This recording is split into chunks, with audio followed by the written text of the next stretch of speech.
what is Ohm's law and establish the relation between V and I by plotting a graph between them।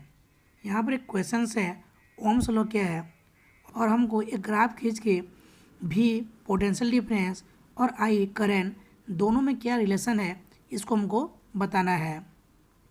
The Ohm's law. In 1827 the physicist George Simon Ohm established the relation between the potential difference, resistance and electric current in a circuit। 1827 में एक physics के scientist हैं जिनका नाम है George Simon ओम। इन्होंने एक circuit में potential difference V, resistance R और इलेक्ट्रिक करंट I इन तीनों में क्या संबंध है इसको बताया है।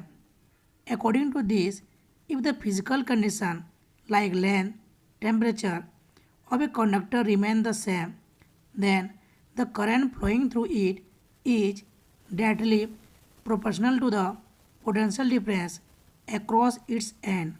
इस लॉ के अनुसार यदि किसी भी सर्किट में जो कंडक्टर जो है यदि उस कंडक्टर का जो फिजिकल कंडीशन है जैसे कि लेंथ हो गया, टेम्परेचर हो गया, यदि इसमें किसी प्रकार का कोई चेंजेस नहीं होता है, मीन्स कंडक्टर का जो फिजिकल कंडीशन जो है यदि वह सेम रहेगा, उस कंडक्टर में जो करंट फ्लो हो रहा है उस कंडक्टर के पोटेंशियल डिफरेंस का डायरेक्टली प्रोपोर्शनल होता है। डायरेक्टली प्रोपोर्शनल मीन्स यदि सर्किट में या कंडक्टर में जो करंट फ्लो हो रहा है, करंट का फ्लो का जो वैल्यू जो है यदि बढ़ेगा तो उस कंडक्टर का पोटेंशियल डिफरेंस भी बढ़ेगा, इंक्रीज होगा। और यदि करंट का जो वैल्यू जो है यदि कम होगा तो पोटेंशियल डिफरेंस का वैल्यू भी कम होगा। जैसे कि डायग्राम में यहाँ पर एक कंप्लीट सर्किट है, यहाँ पर वायर है, यहाँ पर बैटरी भी है, यहाँ पर एक कंडक्टर है एक्स और वाई के बीच में, यहाँ पर एक वोल्ट मीटर है एक्स और वाई के बीच में पोटेंशियल डिफरेंस को मेज़र करने के लिए, और यहाँ पर सर्किट में करंट को मेज़र करने के लिए यहाँ पर अमीटर भी है। यदि हम इस सर्किट में या कंडक्टर में ज़्यादा करंट फ्लो करवाएंगे तो पोटेंशियल डिफरेंस का वैल्यू भी ज़्यादा होगा, और यदि हम कम करंट फ्लो करवाएंगे कंडक्टर में तो कंडक्टर के बीच में मीन्स एक्स और वाई के बीच में जो पोटेंशियल डिफरेंस जो है इसका वैल्यू भी कम होगा। मीन्स करंट का वैल्यू बढ़ेगा तो पोटेंशियल डिफरेंस का वैल्यू भी बढ़ेगा, और करंट का वैल्यू यदि कम होगा तो पोटेंशियल डिफरेंस का वैल्यू भी कम होगा।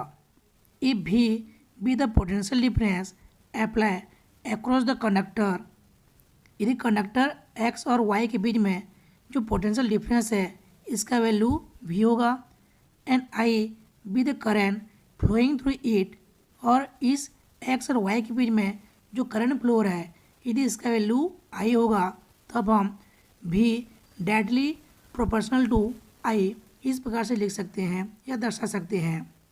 और V equal to RI, V directly proportional to I means यदि V का वैल्यू बढ़ेगा तो I का वैल्यू भी बढ़ेगा, और V का वैल्यू यदि कम होगा तो I का वैल्यू भी कम होगा। इक्वेशन 1 को हम इस प्रकार से भी लिख सकते हैं, R equal to V upon I और I equal to V upon R, फिर R इज ए कॉन्स्टेंट, यहाँ पर R जो है कॉन्स्टेंट है, and which is called resistance of the conductor. तो R को हम यहाँ पे क्या बोलेंगे, कंडक्टर का रेजिस्टेंस बोलेंगे। The measuring unit of resistance in the SI system is ohm. SI system में रेजिस्टेंस का जो यूनिट होता है मेजर करने का वो होता है ओम। तो यहाँ पर एक ग्राफ खींचा गया है करंट I और पोटेंशियल डिफरेंस V के बीच में। तो I करंट को हम x एक्सिस में लेंगे और पोटेंशियल डिफरेंस V को हम y एक्सिस में लेंगे, तो हमेशा ही हमको एक स्ट्रेट लाइन प्राप्त होता है, क्योंकि करंट का वैल्यू बढ़ने पर पोटेंशियल डिफरेंस का वैल्यू भी बढ़ता है, क्योंकि जो पोटेंशियल डिफरेंस जो होता है वो डायरेक्टली प्रोपोर्शनल टू I होता है।